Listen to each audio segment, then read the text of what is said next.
নমস্কার বন্ধুরা, মধুমিতা কিচেনে আপনাদের সবাইকে স্বাগত। আজ আমি বানাবো আলু দিয়ে ডিমের ঝোল। তাহলে চলুন দেখে নেওয়া যাক আজকের এই রেসিপিটি।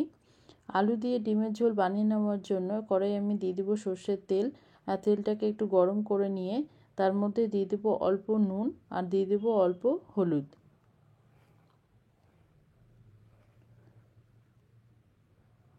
নুন হলুদ দিয়ে এবার আমি ডিম ভেজে নেব। আমি এখানে 4টে ডিম আগে থেকেই সেদ্ধ করে রেখেছিলাম। এবার ডিমগুলোকে অল্প অল্প ফুটো করে নিয়েছি। এবার ডিমগুলোকে একটু ভেজে নেব।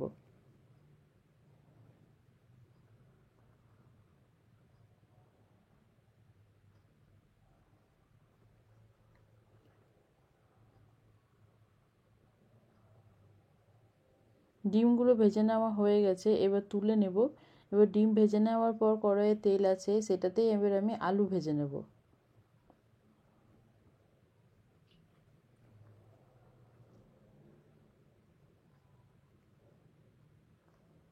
বড় সাইজের একটা আলু কেটে নিয়েছি। এবার আলুটাকে একটু লাল লাল করে ভেজে নেব।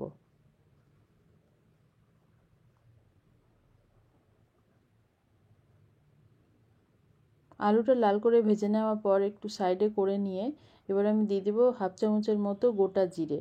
জিরেটা একটু ভাজা ভাজা করে নিয়ে এইবারে মশলা দিয়ে দেবো। এই মশলার মধ্যে আছে আদা, রসুন, পেঁয়াজ আর টমেটো একসাথে বেটে নিয়েছি, সেই মশলাটা দিয়ে দিলাম। মশলা দিয়ে একটু নাড়াচাড়া করে নিয়ে এবার গুঁড়ো মশলাগুলো দিয়ে দেব। দিয়ে দিলাম এখানে 1 চামচের মতো জিরে গুঁড়ো, হাফ চামচ ধনে গুঁড়ো আর দিয়ে দেবো ছোটো চামচের 1 চামচ লঙ্কা গুঁড়ো, দিয়ে দেবো স্বাদ মতো নুন আর দিয়ে দেবো হলুদ গুঁড়ো।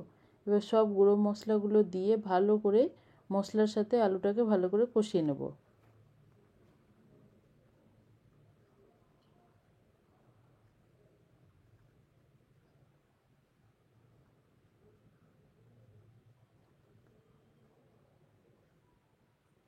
মশলার বাটিটা ধুয়েই অল্প জল দিয়ে মশলাটাকে খুব ভালো করে কষিয়ে নিতে হবে। মশলা দেখুন অনেকটাই কষিয়ে নেওয়া হয়ে গেছে, আর মশলা কষাতে কষাতেই আলুটাও অনেকটা সেদ্ধ হয়ে এসছে। এবার দিয়ে দেবো জল।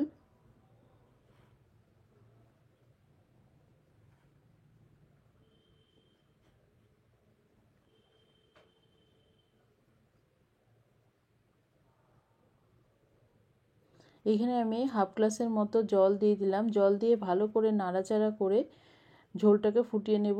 ঝোল ফুটে যাওয়ার পর এবার দিয়ে দেবো ভেজে রাখা ডিমগুলো।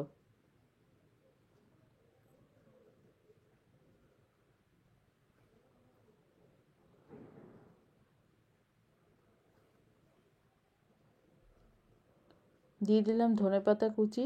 এবার ভালো করে নাড়াচাড়া করে এবার এটা 5 মিনিটের জন্য ঢাকা দিয়ে দেবো।